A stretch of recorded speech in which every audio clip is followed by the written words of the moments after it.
motion in a plane. Now we can derive the equations of projectile motion, that is for time of flight, horizontal range and maximum height. Are you ready?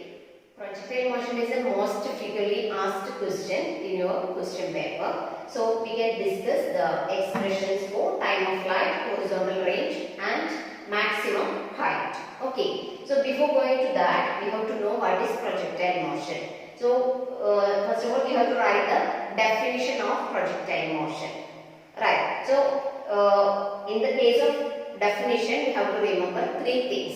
The first one is it should have an initial velocity. That means if an object is thrown with some initial velocity, and then it should be allowed to move under the action of or under the influence of gravity alone. That means the gravity alone will be acting on that, and it should follow a parabolic path. So these 3 points should be there in the definition. So how we can define that?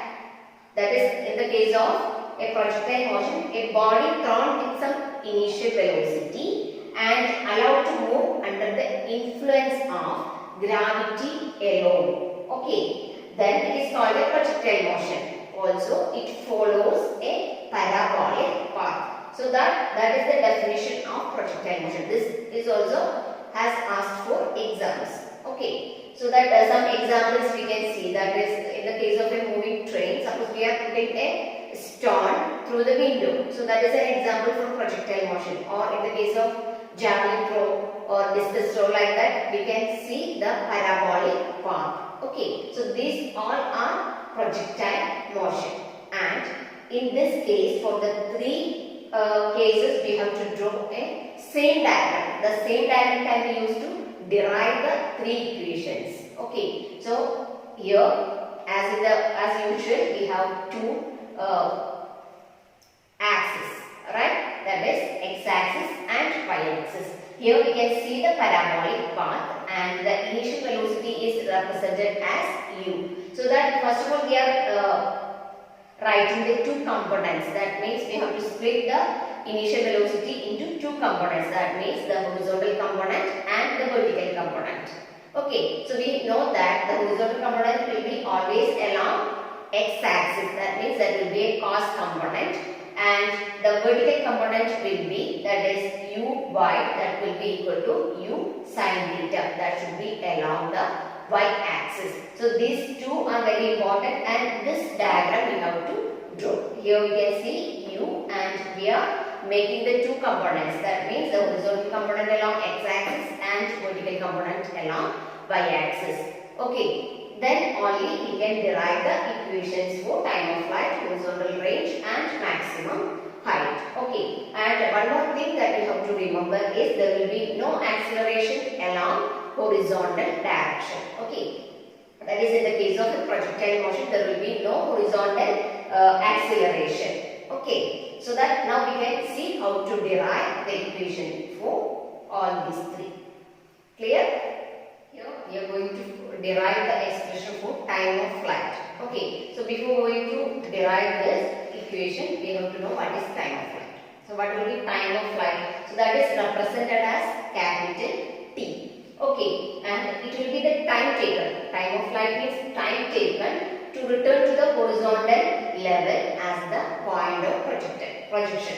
Okay, here we can see a projectile, right? So from O to A it travels. So time of flight means the time taken to travel the projectile from the point O to A. Okay, so that time we have to calculate, and for that we will find the expression. So once again I will repeat the definition. How we can write? Time of flight is the time taken by the projectile to return to the same horizontal level as the point of projection. Okay, so it will reach to the same horizontal level as the point of projection. Clear? Now, before going to derive the equation, we have to know some conditions. Okay, so the conditions given are only these 4 conditions you have to remember. Then it is very easy to derive the equation. Okay, first one is, here the displacement is 0, because in this case we can see that the displacement will be 0 along the vertical direction. Okay, And the second one is uy will be u sin theta, that we have already written here. That means the initial velocity we have split into two, that is the horizontal component and vertical component. Here we are taking the vertical component vy, and that can be written as u sin theta. Okay, and here the acceleration is acting only due to gravity. So we can write it as a is equal to minus g. As the gravity is decreasing, we can take it as negative. So a will be equal to minus g, and the small t time is taken as time of flight. Okay, so only these four things we have to remember. These four are the conditions for getting the time of flight. Once again I will explain this. That means s will be equal to 0, that is the displacement is 0. Then uy will be u sin theta, that is the vertical component of initial velocity, and acceleration is minus g, then t will be equal to capital T. Right? Now we have to use this equation of motion, that is s is equal to ut plus half at square. Now we can just substitute the values of s, u, t and a. Right? So what we will get here? What is s? S is 0, right? So we can write it as 0. Then 0 will be equal to u. What is u? U is u sin theta into t is capital T plus half into a. What is a? Minus g. Okay, into t square.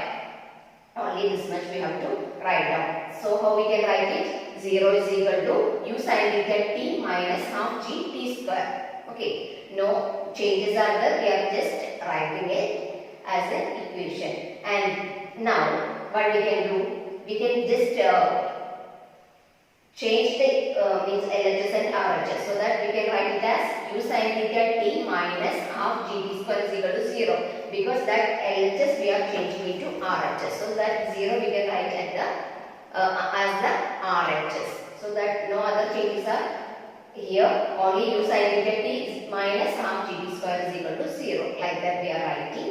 And now we can write it as u sin theta t is equal to half gt square. Okay, so that now we need to write the 0 here, so that we can write as an equation u sin theta t, that this equal to this we are taking into RHS, that is half gt square. Okay, now is there any components that can be cancelled? Yes, here t and 1 t will get cancelled. So the what we will get, this t will get cancelled, and here square will be cancelled. So that we will get it as u sin theta is equal to half g into t. Okay, so if you rearrange this, how we can find t? Yes, t is equal to, just take this, that is t will be equal to 2u sin theta by g. Okay, that means gt will be equal to 2u sin theta, so that t is equal to 2u sin theta by g. So that is the expression for finding time of flight.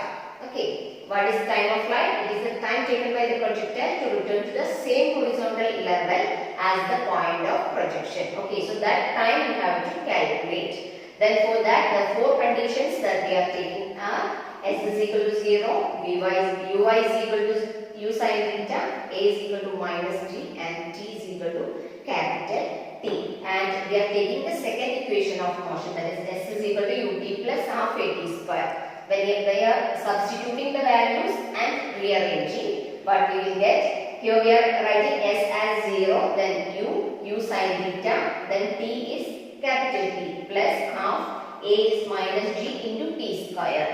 Okay, so that can be written as u sin theta t minus half gt square. Okay, then what we this LHS and RHS we are just changing. That means this 0 we are putting in RHS. So what we will get? U sin theta t minus half gt square is equal to 0. Now we can cancel the 0. That means u sin theta t will be equal to half gt square. Now we can cancel the similar terms, that is t, and here the square of t will get cancelled. Then u sin theta is equal to half gt. That means t is equal to 2u sin theta by g. So that is very important equation, and for derivation as well as for numericals, this equation you have to remember. Clear? Next one is horizontal range. We have to find the expression for horizontal range. So what is horizontal range? Yes, that is the horizontal displacement of the particle through the point of projection. That much, how much it has displaced from the initial position. So that is the horizontal range. So here we have to calculate or find out the expression for range. That means how we can find, that is actually the displacement. Right. So we can write it as horizontal velocity into time of flight. Right. Actually we know that velocity is equal to displacement by time, isn't it? So here the velocity is the horizontal velocity and the time of flight is time, and r is the displacement actually. So we can write it as horizontal range is equal to horizontal velocity into time of flight. And we know that horizontal velocity, what was the horizontal velocity? That was u cos theta, because in all cases if we split the two components, rectangular components, the cos component will be the horizontal component and the sine component will be vertical component. Okay, so here we have u cos theta, that means the along the x-axis, and into time of flight we have already found now. Okay, the expression that is 2u sin theta by g, directly we can substitute. Then what we will get here, 2 then u square into cos theta sin theta or sin theta cos theta by g. Okay, and we have 2 sin theta cos theta as, what is 2 sin theta cos theta? Yes, that is sin 2 theta, right? So that we can substitute here. That will be u square into sin 2 theta by g. So this is the expression for finding the horizontal range. Very easy to find the expression for range. Okay, so how we can find the expression? First of all, this equation we have to write down. That is horizontal range is equal to horizontal velocity into time of flight, and horizontal velocity is u cos theta and time of flight is 2u sin theta by g. So when we substitute, what we will get? 2u square sin theta cos theta and 2 by g. 2 sin theta cos theta is sin 2 theta. So what we will get? R is equal to u square sin 2 theta by g. Okay, and one more thing we can calculate from this, that is maximum horizontal range. So when we will get maximum value for horizontal range from this equation, suppose we are getting sin 2 theta as 1.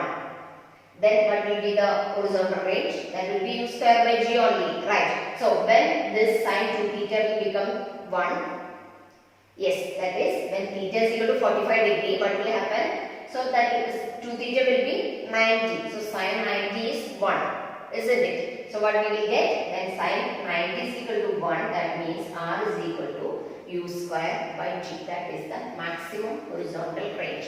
R is equal to u square by g. For that, theta should be 45 or 2 theta should be 90 degree. Okay, this is also important. Clear? We have to derive the expression for maximum height attained by the projectile. Okay, so what will be the maximum height of a projectile? Yes, that is the vertical height of the highest point. That is the maximum height attained. Here we can see the maximum height h. So that will be the highest point of the projectile motion. Okay, so that we have to find out. So the thing is that here we have to consider only the vertical height. So the conditions that we have to apply are these 4 equations. Okay, so whenever we understand these 4, it is very easy to derive the expression for maximum height. So first of all, we have to take that u by, that means the initial velocity, as u sin theta, and a y is equal to minus g, then b y is equal to 0, then s is equal to h. So only these 4 conditions we have to remember, so that we can use the equation v square is equal to u square plus 2as. Okay, so what we have for v, the velocity, that is v is equal to vy will be equal to 0. So we can write it as 0 is equal to, then u means the initial velocity, that is u sin theta, that means the vertical velocity. Here we are considering only the vertical component, so u sin theta, so that whole square plus 2 into a is minus g. Okay, so 2 into minus g into displacement is the maximum height h. So that we can write it as u square sine square theta minus 2gh. So that will be equal to 0. Just writing this 0 in RHS. Okay, so how we can make it as an equation? U square sine square theta will be equal to 2gh. Okay, so that means 2gh plus 0. So no need to write 0. So we will get it as u square sine square theta is equal to 2gh. So from this, how we can find h? Yes, h will be equal to u square sine square theta by 2g. So that is the expression for finding the maximum height of a projectile. So what is the maximum height? That will be the vertical height of the highest point.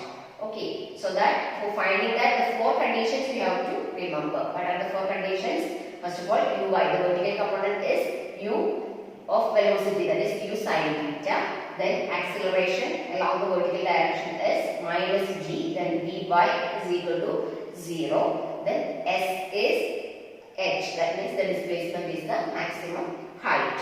Now we can use the equation, that is the equation of motion, that is v square is equal to u square plus 2as. So when we are substituting the values, what we will get? V is equal to 0, then u is u sine theta, so whole square plus 2 into minus g into h. Okay, so we will get it as u square sine square theta minus 2gh is equal to 0, then u square sine square theta is equal to 2gh. So from this, h will be equal to u square sine square theta by 2g. Okay, so that expression also we have to study well, because the definite means the derivation as well as the equations are very important, because for numericals we have to use this equation. So study it properly. Okay. Now we are going to conclude the video. If you have not subscribed the channel, please subscribe for more videos. Thanks for watching.